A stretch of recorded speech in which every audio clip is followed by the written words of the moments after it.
So hello, I've got another book review to share. So, as you know, I finished reading the Million Dollar Blog, which was really good, and at the same time I was reading this book. Now, I'm sure you recognise that gentleman. That is David Jason, who played Granville in Open All Hours with Uncle Bark,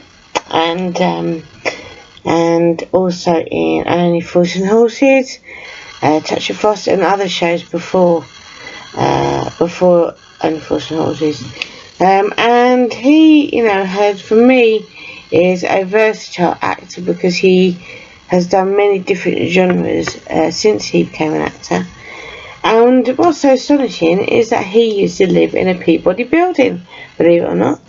And this book is basically another sort of autobiography, which he shares about his acting career, how he started quite late in acting. He at first was but he I think he was doing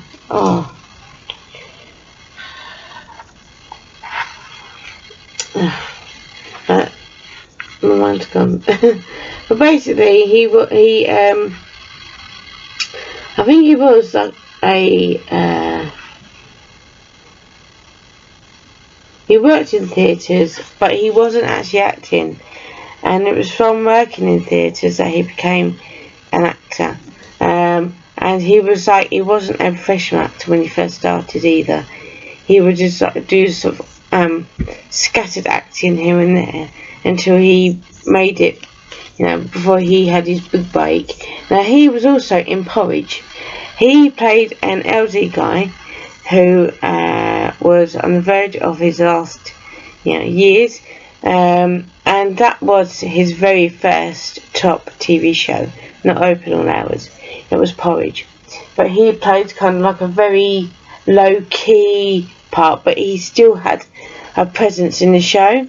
And it's so funny how, he was a young guy then. He was only about, in his late 20s, or even younger than that he became an actor. But he would do like odd jobs, like a lot of people. And like myself, I've done I've worked in offices. I've worked did some work at Fulham Football Club as a steward, and life is like that. You may have to take on several jobs in order to find the one that really suits you.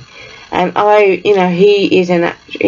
realised that he was destined for acting, and he gave himself up till he was 30 to achieve it. And if he hadn't achieved it by then, he was going to go back to doing like the odd jobs, the type roles. But he achieved it, and that's a prime example of how these books can be so inspirational, because he's basically talking about his life and the people that he worked with, how they influenced him, how they he saw different genres of directing as well as acting. And he talks all the way up to present time in last year's lockdown, and it's just a really, really good book. It's he's written it. You could tell that it was written by him and not by somebody else, by the way he talks in the book, and it's very much his story, and it's a brilliant book. And I would give it a 9 out of 10, only because I would like to read more about David Jason. So that's why I'm giving it a 9. It's a brilliant book. I love reading it. I would definitely say it's one to read and to reread, which is very unusual for me. But I just would like to read more, because really it's in terms of the story, I'd give it a 10. But because I'm so interested in people, and because he worked with people that I also admired, like Ronnie Barker and Ronnie Corbett. Well, he didn't really get to work with Ronnie Corbett, but they both were taken under Ronnie Barker's wing, and they talk very highly of the people that have influenced them, and that's why I really like the book, because it shows how he gave himself to 30 to do acting, and if it didn't work he was going to go back to what he was originally doing, which is non-acting, but it happened for him. And then it goes to show about, like when I talk about, my life coaching series about goal setting, that's exactly what he did, and that is why he is who he is today. So, I would definitely read more of his books, because it was such an interesting book. It shares so much about kind of like the roles that he didn't ever get in the end, because he was trying to work in Doctor Who at one point, but he just couldn't. He couldn't get a part, and it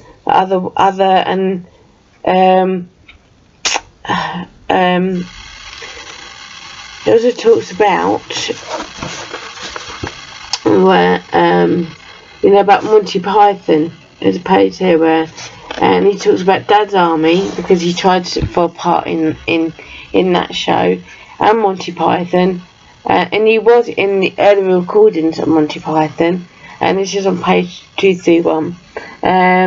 But it's just going to give you an insight of what he talks about, and and it just goes to show how the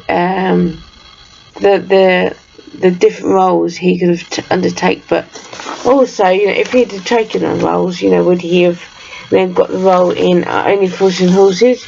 That's the kind of questions that you'd like want to ask when you read this book. And he's very detailed, it's not too descriptive, because I find that some books are too descriptive. It's a brilliant autobiography, and for the content and the way it was easy to read, and the way he kind of like really shows the real side of acting and looking on TV, I'd give it a 10. But because I like to read more, I want to give it a 9, because I would like to read more of his books, and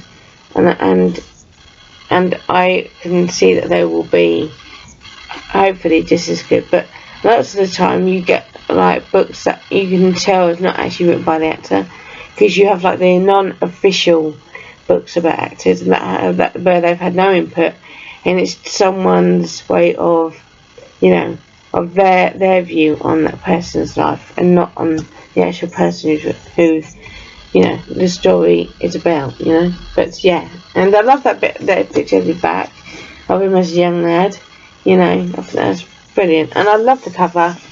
I do. Cover makes all the difference for me, and it definitely, I don't think I will give this away. I think I would like to treasure this book, because I don't always keep all my books, but I would like to keep this one, because it's got people in there that are very special to me, so I'm going to keep on that. But yeah, in terms of the story, 10 out of 10, but because I like to read more, I'm going to give it a 9, and I can't wait to read more of his books, and I'm sure, and that, it really is a 10, so yeah.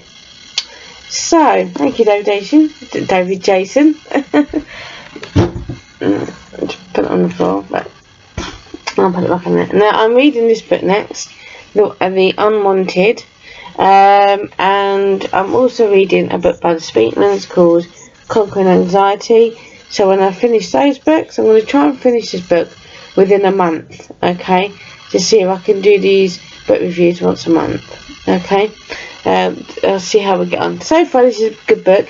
This is basically about it's based in Yorkshire in the 1950s, and it's basically, so far, from what I've heard the story, is that a lady called Betty falls pregnant with a young, with a son who is adopted, but she still wants to be part of his life, but she gets told that she's no longer able to see him. And now this story, I think, is talking from either the child of the mother of Betty, or it's the grandchild. So I'm not sure. I'm going to keep reading it, but so far Really good book. I like books where especially like these novels, where there's not too many pages per chapter, you know. So I do find that them books are often take longer to read. But you know, so far this has been a good book. And yeah, I'll be doing a review on this one when I finish it, and the one I'm listening to on Audible. So I didn't find such, but I just wanted to know. But yeah, I'm definitely pleased with that one, and yeah, go ahead and buy it. It's available from Amazon, amazon.co.uk, and you can either. I think it's also available on Audible, but if you want to buy the hardback, it's available from Amazon. So, okay.